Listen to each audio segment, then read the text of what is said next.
Lanjut dari fraksi Partai Gerindra, Prof. Ini senior Kapoksi kita, sedang ada di dapil, Prof. Dan juga saya panggilnya Ibu Sekjen ini, Bu Hima. Saya beberapa kali kampanye untuk Bu Hima. Selamat, Bu. Keren juga, Ibu. Bu Hima, salam sama Pak Sekjen. Yang saya hormati Bapak, Ibu, pimpinan dan anggota Komisi 10 DPR RI, mohon izin kami laporkan program unggulan Kemenparekraf, Baparekraf pada tahun 2021. Kami menargetkan tahun 2021 insya Allah sebagai tahun pemulihan. Karena ini COVID-19 ini kita bisa berencana, tapi Allah Subhanahu wa Ta'ala yang nanti akan menentukan. Man proposes, God disposes. Nah, dampak COVID ini ingin kami jabarkan bahwa sangat luar biasa terhadap sektor pariwisata dan ekonomi kreatif.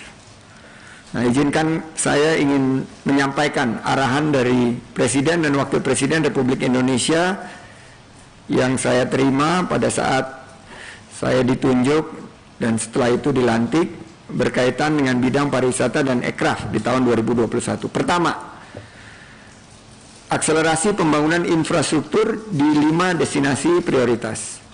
Yang kedua, penyiapan rencana kegiatan atau calendar of events di setiap destinasi, terutama di 5 destinasi super prioritas. Yang ketiga, ini berkaitan dengan pemutusan mata rantai COVID, adalah implementasi aspek keempat, kebersihan, kesehatan, keselamatan, dan keberlanjutan lingkungan atau kita sebut CHSE pada setiap destinasi pariwisata sehingga wisatawan merasa aman dan nyaman. Yang keempat, ekonomi kreatif menjadi lokomotif penciptaan lapangan pekerjaan, terutama untuk sektor yang menyerap dan menggerakkan ekonomi. Seperti kita ketahui, pariwisata jumlah lapangan kerja sekitar 12-13 juta dan ekonomi kreatif antara 19-20 juta, sehingga kita menaungi hampir 34 juta masyarakat rakyat Indonesia yang mencari penghidupan dan mata pencarian di sektor pariwisata dan ekonomi kreatif. 3 platform program Kemenparekraf akan menitik beratkan pada tadi yang disampaikan oleh Pak Ketua, inovasi, adaptasi, dan kolaborasi. Inovasi karena kita akan selalu menyelesaikan semua permasalahan dengan solusi-solusi dan alternatif-alternatif baru. Adaptasi di mana industri pariwisata dan ekonomi kreatif akan diarahkan agar selalu bisa bertahan dalam segala kondisi, contohnya di keadaan pandemi seperti ini. Kolaborasi di mana kita menggerakkan sektor pariwisata dan ekonomi kreatif perlu kerja bersama-sama secara sinergis, betul kata Pak Ketua tadi, untuk mencapai pertumbuhan yang maksimal. Kita nggak bisa bergerak sendiri, tapi harus berkolaborasi. Next slide, saya ingin sentuh untuk platform program Menparekraf. Nah, untuk menerapkan upaya tersebut, kita akan sampaikan strategi inovasi, dan ini perubahannya mendasar ya, mulai dari kebersihan, toilet sampai ke hotel, program-program destinasi super prioritas sampai desa wisata. Ini kita perbaiki produk-produk ekrafnya, kuliner, fashion, kriya, mulai dari busana, tarian, sampai yang besar-besar, infrastruktur dan interkoneksi. Selanjutnya adaptasi. Karena penerapan standar CHSE ini atau K4 sekarang sudah menjadi bagian daripada new normal, bentuk adaptasi di masa pandemi. Dan kolaborasi, saya rasa kita yakin semua bahwa kolaborasi khususnya pentahelix melibatkan semua pihak ini sangat dibutuhkan. Semua pelaksanaan program tersebut akan dengan semangat 3G, 4K, 5 destination. Gercep, yaitu gerak cepat, geber, gerak bersama, dan gaspol. Garap semua potensi lapangan kerja, 4K, kebersihan, kesehatan, keselamatan, dan keberlanjutan lingkungan, dan 5 destinasi super prioritas. Ya. Baik, terima kasih. Yang saya hormati pimpinan Komisi 10 dan rekan-rekan Komisi 10. Juga yang saya hormati Bapak Menteri Pariwisata dan Ekonomi Kreatif, Pak Sandiaga Uno dan jajaran beserta Bu Wamen. Saya Himatul Aliyah dari fraksi Partai Gerindra, melanjutkan yang tadi dikatakan oleh Profesor Johor Arifin mengenai Danau Toba. Memang saya pernah ke Danau Toba itu di daerah Prapat, memang sedikit agak kotor begitu ya. Dan ada satu objek wisata sejarah sebetulnya yang terlupakan, tidak banyak juga orang tahu, yaitu rumah persinggahan Bung Karno. Saya ke sana itu tidak secara sengaja karena saat itu memang saya sedang mencari toilet, sulit sekali di sana. Akhirnya oleh salah satu penjaga rumah itu saya dipersilakan masuk ke dalam rumah Bung Karno untuk ikut buang air di sana. Itu indah sekali itu rumah persinggahan itu, sayang tidak banyak orang yang tahu.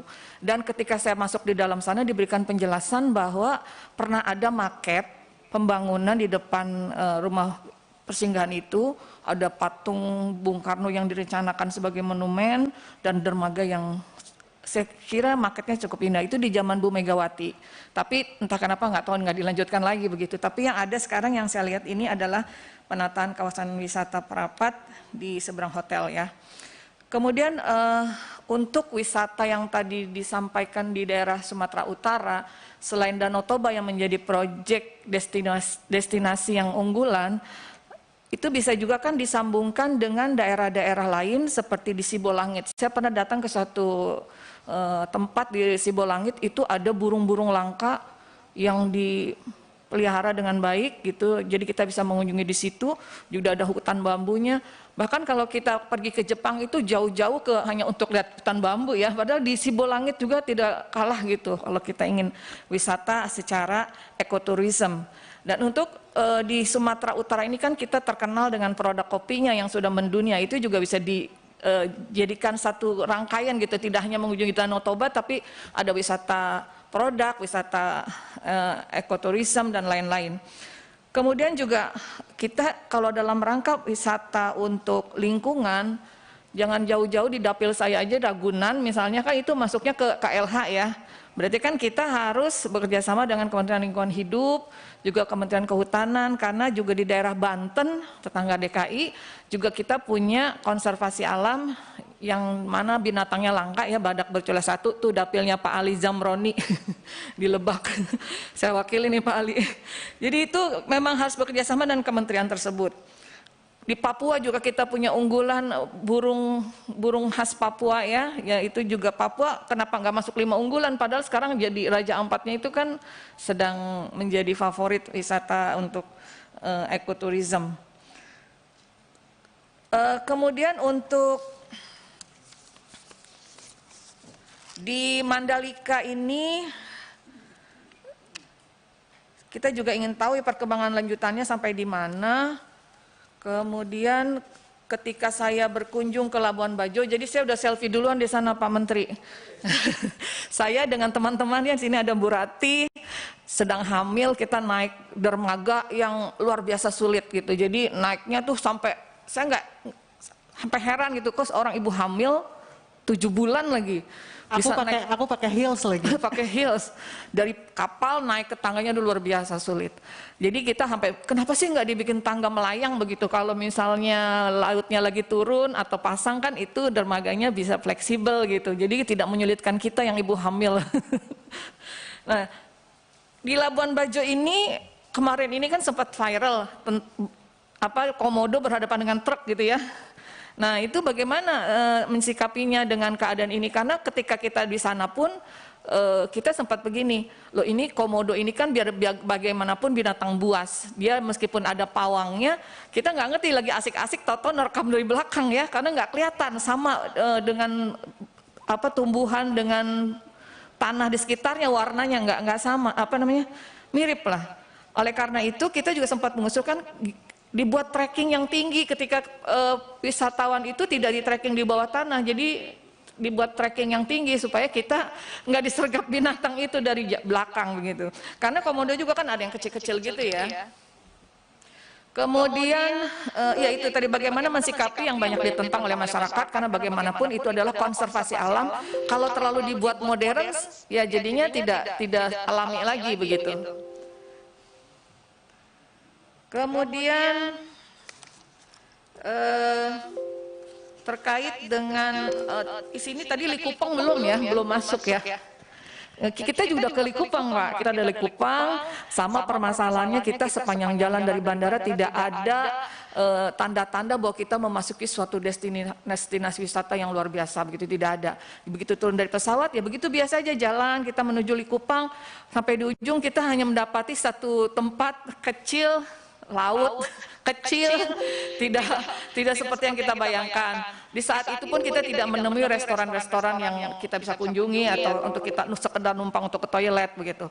Makanya ketika Pak Wisnu yang menjabat, saya selalu ceritakan soal toilet, karena toilet ini penting sekali dalam area perjalanan, terutama rest area, karena kalau tidak ada rest area menuju lokasi wisata kita juga susah. Bahkan saat itu ditawarkan silahkan di rumah-rumah penduduk, ya belum tentu juga terjamin kebersihannya gitu kan. Nah karena itu memang betul tadi apa yang dikatakan sebelumnya oleh Pak Profesor bahwa perlu standar toilet.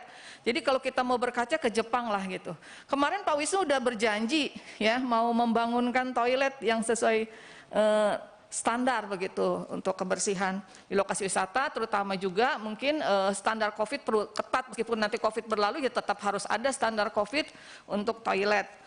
Kadang-kadang kan tidak ada sabun. Kalau kita dari Jakarta Bandung aja di rest area itu nggak ada sabunnya, nggak ada tisunya begitu, kotor. Kemudian untuk sertifikat CHSE kan pasti meliputi restoran ya,